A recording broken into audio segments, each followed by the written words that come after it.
ప్రధాన ఆలయానికి ఎదురుగా 120 అడుగుల దూరాన బండపై గరుడాలయం ఉంది. ఇందులో గరుడ విగ్రహం లేదు. తొంగలపాలై గోడలో గరుడు ప్రతిమ ఉంది. 60 అడుగుల దూరాన రాతి దీపస్తంభము, బలిపీఠము, శిలాశాసనాలు ఉండేవి. ఇవి పూజ లేని కాలంలో నిధుల దొంగల త్రవ్వకాలలో పోయినవి. పతాక ధ్వజము లేదు. ఆలయానికి పశ్చిమాన వరహాలు స్వామి గుడి ఉంది. ఆలయానికి పశ్చిమాన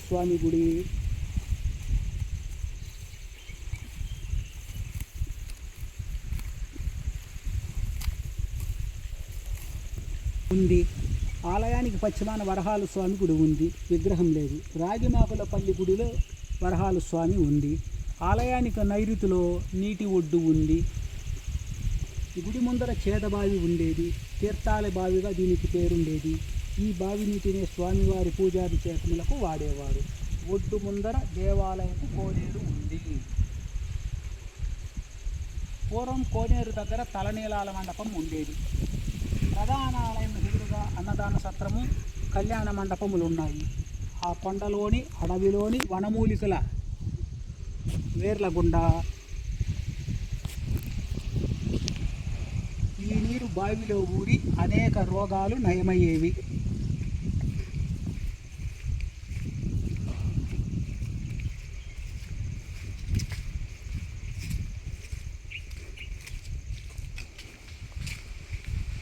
పూర్వం ఇదే గరుడాలయంగా ఉండేది. ఇక్కడ నాగదేవతలు, అన్నదాన మఠము, అన్నదాన సత్రము, కళ్యాణ మండపములు భక్తులకు సౌకర్యవంతముగా ఉన్నాయి.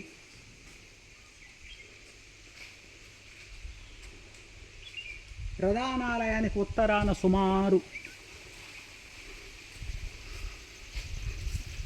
330 అడుగుల ఎత్తున కొండ శిఖరంపై మేలుదీపము ఎత్తే ఆకాశ స్తంభము ఉంది. క్రింది నుండి కొండ శిఖరం వరకు ముడిరాళ్ళు పరిచిన దారి ఉంది. 18 అడుగుల ఎత్తున్న రాతిగుండుపై మేలుదీప స్తంభం 5 అడుగుల పొడవు, 15 అడుగుల ఎత్తుతో ఉంది. శిఖరాగ్రమున ఈ స్తంభం వరకు 18 రాతి మెట్లు ఎక్కవలసి ఉంటుంది. పూర్వం వందలాది మంది భక్తులతో, గోవిందనామ స్మరణలతో, మేళతాళ వాయిద్యములతో, పలకలతో, మేళాలతో ఓలపాడు గౌనోళ్ళు గవిరెడ్డి గారు మెడలో పూలహారం వేసుకొని కొండనెక్కి మేలుదీపం ఎత్తేవారు. ఈ మేలుదీపం కొండ చుట్టూ ఉన్న సుమారు 60 గ్రామాలకు కనిపించేది.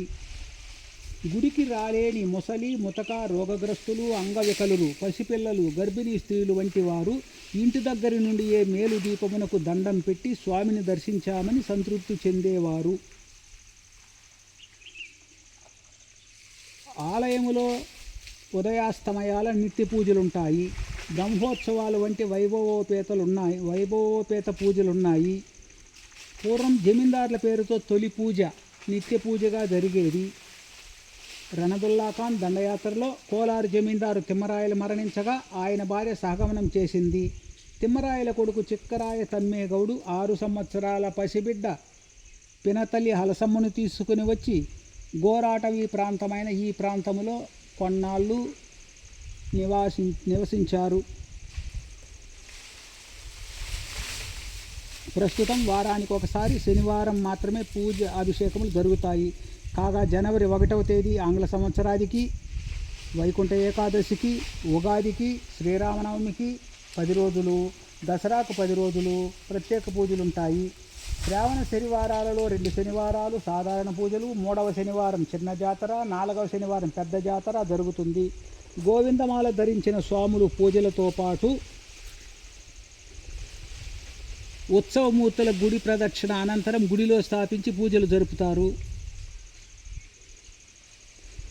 ఇంకా పౌర్ణమి పూజలు, ధ్యానాలు, భజనలు, అన్న సంతర్పణలు ఉంటాయి. కార్తీక శనివారాలలో దీపారాధనలు ఉంటాయి. రామసముద్రంలో కాపురం ఉంటున్న అర్చకం పార్థసారథి భట్టర్ కుమారుడు పురుషోత్తం భట్టర్ వంశపారంపర్య అర్చకులుగా పూజాభిషేకములు కొనసాగిస్తున్నారు.